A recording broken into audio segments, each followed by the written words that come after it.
تو حرام کی طرف جب آپ جاؤ گے تو سب سے پہلا نقصان اللہ آپ کے دل کا سکون چھین لے گا. اور یہ سوچ لیا کرو جب کوئی خوبصورت چہرہ نظر آئے نا جس پہ لٹو ہو رہے ہو اور پھر یہ آئے گی یہ میرے ہاتھ سے نکل گئی تو کہیں اور شادی کر لے گی, تو ذہن میں ایک چیز سوچ لیا کرو, سکون آ جائے. بولے یار کہیں بھی شادی کرے گی مرے گی بڈھی ہو کے, یہ ہمیشہ نہیں ہے, یہ جو یہ ڈسٹیمپر ہے جو فرشتوں نے تھوڑے دن کے لیے, ابے بھائی تھوڑے دن کا ڈسٹیمپر ہوتا ہے یہ, اس کے بعد 10 15 20 سال کے بعد ختم. بولا یار جہاں بھی جائے گی وہ بھی مرے گا. بڑے بڑے حسین تھے دنیا میں, حسین اور حسین آئے, قبروں میں ان کی لاشیں خراب ہو رہی ہیں. تھوڑے دن کی انٹرٹینمنٹ ہے یہ, مل گئی ٹھیک ہے, نہیں ملے تو اللہ اللہ کرو, صبر کرو, جو ہے اسی سے گزارا کرو. ہمارے حضرت ایک بات فرمایا کرتے تھے کہ اگر کسی کو چڑیل جیسی بھی بیوی ملی ہے نا, بصورت مل گئی, کوشش کریں اچھی ملے, لیکن اب ہو گئی, ٹھیک ہے نا, تو ہونے کے بعد کے حکام کچھ اور ہیں, ہونے سے پہلے کے حکام جب تک نہیں ہوئی تو اچھے سے اچھا تلاش کرو, اور اخلاق کو ترجیح دے انسان شکل پر. اخلاق اچھے پہلے دیکھے, شکل و صورت دوسرے نمبر کی چیز ہے. جب ہو گئی تو چڑیل جیسی بھی ہو, تو حضرت ہمارے فرمایا کرتے تھے کہ یوں سمجھو کہ میرے لیے دنیا میں اس سے حسین کوئی بھی نہیں, دوسری حسینائیں ہوں گی وہ دوسروں کے لیے ہوں گی, اللہ نے میرے لیے اس سے بہتر کسی کو نہیں بنایا. اس سے دل میں کیا ہوگا, سکون. کیونکہ اللہ کی نعمت پہ جب انسان تقدیر پہ صبر کرتا ہے تو سب سے بڑا فائدہ کیا ہوتا ہے, سکون ہوتا ہے. اور جس آدمی میں یہ قناعت نہیں ہے اس کو کیسی ہی نعمتیں مل جائیں اس کو سکون نہیں ملتا. تو بھائی جو اصل بات ہے میں اس کو سمیٹ کے ختم کرتا ہوں جلدی سے, کہ جب ایک مقصد سامنے ہوگا اور ایک ویژن سامنے ہوگا تو دنیا میں جو نعمتیں آپ کو مل رہی ہیں نا ان نعمتوں میں اللہ بہت لذت آپ کو دیں گے. اور جب مقصد سامنے نہیں ہوتا یا غلط مقصد سامنے ہوتا ہے, غلط مقصد کیا ہوتا ہے, دنیا مقصد ہے. آج کل لوگوں کا مقصد کیا ہے, دنیا. جمعے کی نماز پڑھ لیتے ہیں کہ چلو یار ہم چونکہ مسلمان ہیں تو کبھی کبھار جمعہ بھی ہونا چاہیے, اتنا بھی کیا لبرل بننا کہ عید ہی نہ پڑھیں, اس لیے سے جمعہ بھی پڑھ لیتے ہیں, عید بھی, رمضان کے 2-4 کچھ روزے بھی رکھ لیتے ہیں کہ چلو یار تھوڑے سے سلم اسمارٹ ہی ہو جائیں گے. لیکن نظریہ نہیں ہے, وہ جذبات نہیں ہے جو ہونے چاہیے. وہ جذبات کیوں نہیں ہے کہ نہ جنت کی لالچ ہے نہ جہنم کا خوف ہے. مقصد نہیں ہے کہ اللہ کو راضی کر کے جنت میں جانے کی کوشش کرنی ہے, اصل تو جنت ہے. اور چلو کوئی بھی مقصد نہ ہوتا تو یہ بھی غنیمت تھی, غلط مقصد ہے, اسی دنیا کو مقصد بنا لیا جو مسافر خانہ ہے. اس سے بڑا بیوقوف کون ہوگا جو W11 میں سفر کر کے لالو کھیت جا رہا ہو اور مقصد حیات W11 ہی کو بنا لے.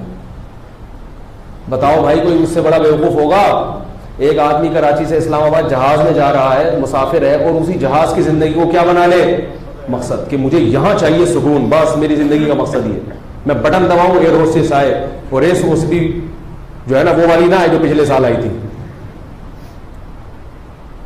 سمجھ میں آ رہی ہے بات؟ بھائی جیسی میں آڑی ترچی ایئر ہوسٹس بھی آ گئی, آپ کہتے ہیں یہ کون سے میری بیوی ہے میرے گھر تھوڑی ساتھ جائے گی, کیا خیال ہے؟ وہاں جیسی آڑی ترچی کو برداشت کر لیتے ہیں نا. ابے بھائی کبھی آپ نے دیکھا کہ کوئی فلائٹ اس لیے کینسل کروا رہا ہو کہ وہ یہ والی PIE کی جو ایئر ہوسٹس ہے نا, یہ والی نہیں, مجھے وہ شاہین والی زیادہ, شاہین ایئر لائن میں جو ایئر وہ زیادہ اس سے جاؤں گا. آپ بولو گے بھائی مجھے ابھی اسلام آباد پہنچنا ہے, مجھے ایئر ہوسٹس سے کیا لینا, کیا خیال ہے؟ تو ایسے ہی بیویوں کے بارے میں بھی سوچ لیا کرو. بھائی یہ W11 ہے, یہ جہاز ہے جس میں ہم بیٹھے ہیں, ہماری منزل کیا ہے, قبر ہے, تو جو مل گئی اس پہ اللہ کا شکر ادا کرو بھائی, شکر ادا کرو. وہاں جا کے انشاءاللہ اچھی مل جائے گی اگر شکر صبر کر لیا. ایک بہت بدصورت عورت تھی, نہیں ایک بڑی خوبصورت عورت تھی, اس کا شوہر تھا بہت ہی بدصورت, شاعر تھا, فرزدق نام تھا غالباً اس کا. تو لڑکی بڑی خوبصورت تھی اور میاں کیا تھا, بہت بدصورت. تو وہ بیوی نے اپنے شوہر سے کہا کہ ہم دونوں جنتی ہیں. عورت یہ کہنا چاہتی تھی کہ تمہاری شکل اچھی نہیں ہے, لیکن بیچاری شوہر کے احترام میں بہت دنوں سے کہہ نہیں پا رہی تھی. یہ کہنا کیوں چاہتی تھی؟ یہ بتانے کے لیے کہ میری ہمت ہے جو میں تمہیں برداشت کر رہی ہوں, ٹھیک ہے نا, لہذا میری خامیوں کو بھی برداشت کیا کرو. لیکن اگر وہ یوں کہتی تم شکل کے اچھے نہیں ہو تو وہ ظاہر ہے اور بدصورتی پہ اتر آتا, وہ اور ٹیڑھی میڑھی شکلیں بنا لیتا. تو اس نے اپنے شوہر سے کہا کہ ہم دونوں جنتی ہیں. اس نے کہا ماشاءاللہ بڑی پیاری بات کی آپ نے, مجھے بھی جنتی کہا, اپنے آپ کو بھی جنتی کہا, بڑی زبردست بات ہو گئی. اس نے کہا اس کی وجہ کیا ہے؟ انہوں نے کہا دیکھو میں تمہیں دیکھ کے صبر کرتی ہوں, تم مجھے دیکھ کے شکر کرتے ہو. اور قرآن میں آتا ہے کہ صبر کرنے والے بھی جنت میں جائیں گے اور شکر کریں گے. کیسی ہوشیار لڑکی تھی دیکھو, سانپ بھی مر گیا اور لاٹھی بھی. وہ فرزدق شاعر تھا نا, وہ ایک دفعہ ایک خاتون آئی, اس بیچارے کی جب شادی نہیں ہوئی تھی کوئی لفٹ ہی نہیں کراتا تھا, اس کو بصورت بہت تھا. ایک خوبصورت خاتون آئی, اس نے فرزدق کو ایسے کر کے اشارہ کیا, بولی ادھر آؤ. یہ بڑا خوش ہو گیا, بھائی چلو ہمیں کوئی لفٹ کرانے والا مل گیا. اسے لے کر دکان پہ چلی گئی. وہ بڑا خوش کہ بھائی شاید شاپنگ کرا رہی ہو اب مجھے. دکان پہ جا کے دکاندار سے بولا ایسا, یہ کہہ کے چلی گئی. تو یہ فرزدق نے دکاندار سے پوچھا بھائی یہ کیا کہانی ہے؟ اس نے کہا اس نے مجھے کہا تھا شیطان کی تصویر بنا دو. تو میں نے کہا بھائی محترمہ میں نے تو شیطان کبھی دیکھا ہی نہیں ہے, شیطان کیسا ہوتا ہے کیا وہ پتہ ہی نہیں. تو یہ بازار میں تلاش کر رہی تھی کوئی شیطان کی شکل کا ملے, تو یہ آپ کو لے کر آئی, بولے ایسا بنا دو. تو ایسا بھی ہوتا ہے. تو جن کا کوئی سرے سے مقصد ہی نہ ہو وہ سفر ہی کو مقصد سمجھیں, وہ ڈپریشن کے مریض بولو بھائی بنیں گے. وہ پھر سکون, ان کو جو جتنا ملے گا اس کو کم سمجھیں گے, جتنا ملے گا. کیونکہ ان کو اگر صبح آپ نے ناشتے میں انڈے پراٹھے کھلا دیے, وہ کہیں گے یار اس سے بھی ہائی لیول کا ناشتہ دنیا میں ہوتا ہے. آپ نے اس کو اگر ایسا گھر دے دیا جس میں گرمی سردی سے حفاظت ہو گئی, وہ کہے گھر یہ کیا گھر ہے, گھر تو زرداری کا تھا, گھر تو مسلم لیگ نون والوں کے گھر ہوتے ہیں, گھر تو ایسے ہوتے ہیں, گھر تو وہ ہوتے ہیں جو سعودی عرب کے بادشاہوں کے محلات ہیں. کیا جھونپڑا, کیا گھر, کیا 120 گز کا گھر, یہ کوئی گھر ہے؟ کیونکہ اس کا مقصد ہی تفریح ہے, تو وہ سوچ سوچ کے پاگل ہوتا رہے. اس کو آپ شراب کباب پلا دیں کر دیں تو وہ, اور دیکھو شرابی کی بریکیں فیل ہوتی ہیں, اور پیتا ہے اور پیتا, مر جاتا ہے, جگر خراب ہو جاتا ہے, مر جاتا ہے اس کا. تو اس کی کوئی انتہا نہیں ہے. ایک شعر پر اپنی بات ختم کرتا ہوں. متنبی ایک شاعر گزرا ہے, اس نے کہا ما قضى احد منها لبانته ولن انتهى عرب الا الى عربی. بڑا عجیب شاعر تھا, بڑی پیاری بات کہہ گیا. اس نے کہا دنیا میں کوئی ایسا شخص گزرا ہی نہیں ہے جس نے اس دنیا میں اپنی ساری خواہشات پوری کر لی ہوں. سوال پیدا ہوتا ہے بھائی لوگوں پہ تو بڑی بڑی خواہشات پوری کر کے گئے ہیں. اس کا اگلے مصرے میں جواب دیا لن تہا عرب الا الی عربی.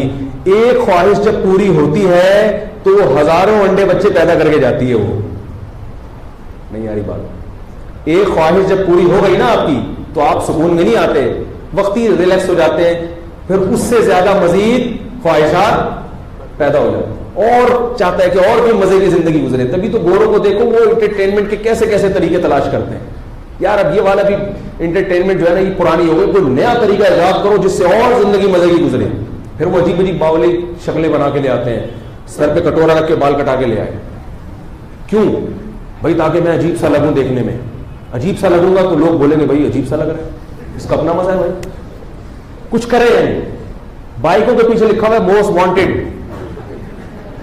جو موسٹ وانٹیڈ ہوتا ہے وہ اپنی بائک کے پیچھے لکھتا ہے, لیکن لکھا ہوا ہے تاکہ میں عجیب سا لگوں, پولیس میرے پیچھے بھاگے اور میں پکڑا جاؤں. اس کا اپنا مزہ ہے بھائی, پولیس بھاگ رہی ہے. کسی نے لکھا ہوا میں شیطان کا بندہ ہوں. بھائی اللہ کے بندے تو عبداللہ تو سبھی لکھتے ہیں, ہم کیا لکھ رہے ہیں؟ شیطان کا بندہ. لوگ مڑ مڑ کے دیکھیں گے تو عجیب عجیب وہ اسٹائل بنا رہے ہیں, بالوں کی کٹنگ, کچھ چوہا اسٹائل, جنگلی چوہے کے بال بنا لیے. پھر خواتین کی حالت بھی یہی ہے, ناخن بڑھا رہی ہیں, آئی بروز فیشن کے میں دیکھنے میں اچھی تو لگ رہی ہوں, بہت زیادہ اچھی لگوں میں کسی طریقے سے, اتنی اچھی لگوں کہ کمر غائب ہو جائے. ایجنسیاں تلاش کریں کمر, سی آئی ڈی والوں کو بھی نہ ملے. وہ ایک میں یوٹیوب پہ کلپ دیکھ رہا تھا, اس پہ کسی نے جو ہے نا وہ بتایا کہ بھائی یہ فیٹ کو ختم کرنے کا طریقہ, تو لوگ بڑے مزاحیہ وہ بھی کرتے ہیں نا. تو یوٹیوب کی جو معلومات ہے یہ اوتھینٹک نہیں ہوتی. وہ کوئی جاہل 2 نمبر حکیم تھا, اس نے پتہ نہیں کیا نسخہ بتایا کہ بھائی اتنی مقدار میں آپ یہ سفوف کھا لیں, جبکہ مجھے بھی پتا تھا کہ یہ سفوف وہ جو کوئی اجوائن تھی یا پتہ نہیں کیا چیز تھی, وہ اتنی مقدار میں کھائیں گے تو غائب ہو جائیں گے آپ. لیکن اس نے لکھ دیا, تو نیچے کسی نے لکھا بھائی اس سے ایسا تو نہیں کہ کمر غائب ہی ہو جائے گی, یہ جو آپ طریقہ بتا رہے ہو اس سے تو آدمی غائب ہو جائے گا. تو ایسے نسخے استعمال کیے جا رہے ہیں یوٹیوب پہ دیکھ دیکھ کے, گوگل پہ سرچ کر کے یہ کر لیں کسی طرح, یوں کر لیں کسی طرح, تو وہ سلم اسمارٹ بھی ہو جاتے ہیں مگر دماغی توازن خراب رہے. تو ایسی صحت کا کیا کرنا ہے جس سے دماغی آپ کا خراب ہو جائے؟ کتنی اچھی زندگی ہے بھائی, صحت بنانے کی کوشش کرو, بن گئی ٹھیک ہے, نہیں بنی تو بھی ٹھیک ہے, کیا خیال ہے؟ W11 میں سیٹ مل گئی ٹھیک ہے, نہیں تو پائیدان پہ سفر کر کے چلے جائیں گے. تو یہ والی جب لائف اسٹائل ہوتا ہے, ٹینشن فری زندگی گزرتی ہے. لیکن یہ لائف اسٹائل انہی لوگوں کا ہوگا جو دنیا کو مقصد نہیں بناتے, جنت کو مقصد بناتے, اللہ کی رضا کو مقصد بناتے ہیں. اللہ ہمیں اپنا قبلہ صحیح کرنے کی توفیق عطا فرمائے. سبحانک اللہم و بحمدک نشہد ان لا الہ الا انت نستغفرک و نتوب